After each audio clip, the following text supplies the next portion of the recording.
Hello everyone, welcome to channel learn with ease. आज का topic है change in PSR, change in profit sharing ratio का, जिसमें हम सॉल्व करेंगे question number 27 chapter 3 TS Grewal की बुक से क्लास 12 अकाउंट्स।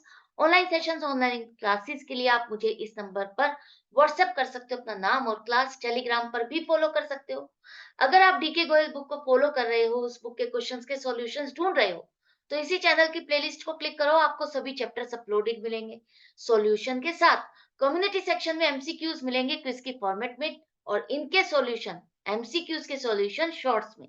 तो बहुत कुछ है चैनल पर, विजिट द चैनल। अच्छा लगे तो शेयर और सब्सक्राइब जरूर करना। आज के क्वेश्चन में तीन पार्टनर है एबीसी। प्रॉफिट शेयरिंग रेशियो 2:2:1 है। 1 अप्रैल 2023 से ये अपनी शेयरिंग रेशियो चेंज करना चाहते हैं 5:3:2 में।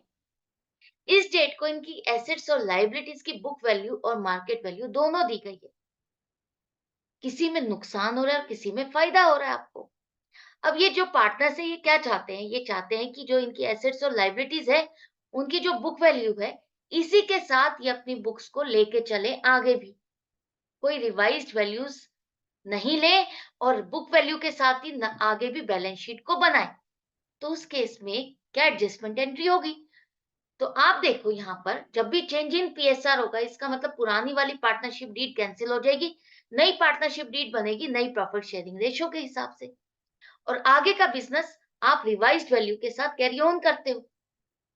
आज की डेट में इन एसेट और लाइबिलिटीज को बेचने पर जो प्रॉफिट या लॉस होता है, उसे पार्टनर से बांट करके खत्म कर देते हो। लेकिन ये चाहते हैं पार्टनर्स कि बुक वैल्यू ही रखी जाए, रिवाइज्ड वैल्यू हम ना लिखें, बुक्स में चेंजेस ना करें। तो उस केस में क्या होगा? उस केस में आप देखो कि आपको आज की डेट में इन एसेट और लाइबिलिटीज को बेचने पर फायदा या नुकसान कितना हो रहा है। पहले देखो मशीनरी, इसको बेचने पर 50,000 का फायदा हो रहा है, प्रॉफिट। कंप्यूटर को बेचने पर 25,000 का नुकसान हो रहा है।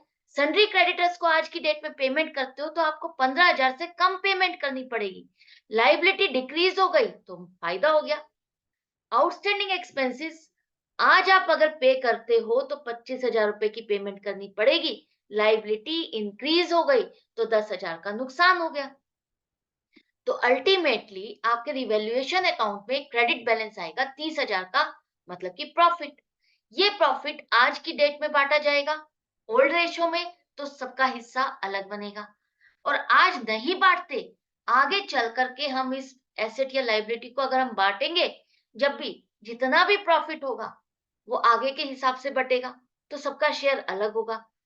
तो उस केस में यहाँ पर किसी का नुकसान और किसी का फायदा हो रहा है। क्यों? क्योंकि आज हम ये जो 30,000 का प्रॉफिट है नहीं बांट रहे, हम आपस में पार्टनर्स में बांट करके खत्म नहीं कर रहे, रिवाइज्ड वैल्यू के साथ एसेट्स और लाइबिलिटीज को नहीं लेके चल रहे। तो इस केस में आपको करना क्या है? इस केस में आपको वैसे ही एडजस्टमेंट करनी है जैसे गुडविल की करते हो, जैसे उन जनरल रिजर्व्स की करते हो जिन जनरल रिजर्व्स को आज आप नहीं बांटते, बुक्स में रख करके चलना चाहते हो। तो ऐसे ही आपको उनकी एडजस्टमेंट करनी है। कैसे? देखो, जैसे गुडविल के लिए आप सैक्रिफाइसिंग और गेनिंग रेशियो निकालते हो ना, कि गुडविल को अगर आज बांटा जाएगा तो किसका कितना शेयर बनेगा, आगे बांटा जाएगा तो किसका कितना नुकसान या फायदा हो रहा है। उसी तरह से इसका भी आप करोगे। तो निकालो, ए का गेन हो रहा है या लॉस हो रहा है? ए को तो फायदा हो रहा है। इस चेंज इन पीएसआर की वजह से उसका इतनी फ्रैक्शन से शेयर ऑफ प्रॉफिट बढ़ रहा है।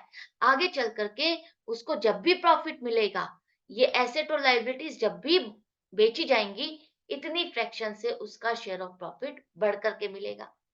बी का नुकसान हो रहा है, इतनी फ्रैक्शन से उसका शेयर ऑफ प्रॉफिट घट रहा है, और सी पर कोई इंपैक्ट ही नहीं आ रहा।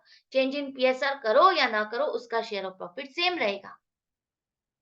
तो यहाँ पर ए को फायदा हो रहा है, बी को नुकसान हो रहा है। आज की डेट में ये जो प्रॉफिट 30,000 का था, अगर बांटा जाता है तो ए को फायदा और बी को नुकसान हो रहा है।